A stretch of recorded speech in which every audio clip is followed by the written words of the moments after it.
जीवन में कोई प्लस करता है, कोई माइनस करता है, कोई गुणा करता है, कोई भाग करता है, लेकिन जब कर्म उदय में आते हैं तो सब बराबर हो जाता है।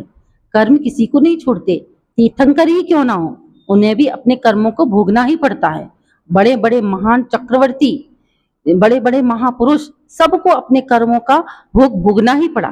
तीर्थंकर आदिनाथ भगवान को देखो, 6 महीने तक आहार नहीं मिला, उनके पाप कर्म का उदय आया। पारसनाथ भगवान पर देखो 7 दिन तक उपसर्ग हुआ।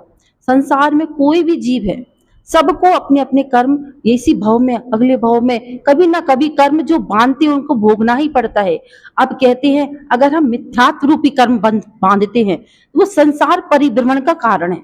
मिथ्यात्व संसार में सबसे बड़ा पाप है। हिंसा, झूठ, चोरी, कुशील, परिग्रह ये इतने बड़े पाप नहीं है।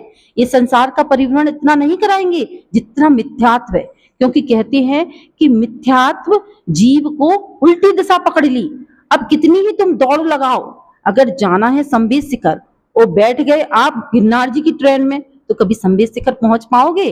कभी नहीं पहुंच पाओगे। इसी प्रकार अगर हम कितना भी धार्मिक क्रियाएं करें, कितना भी धर्म करें, अगर मिथ्यात्व नहीं छूटा तो हमारा धर्म कर्म करना सिर्फ पुण्य का ही बंद होगा, हमारे कर्मों की निर्जरा नहीं कराएगा।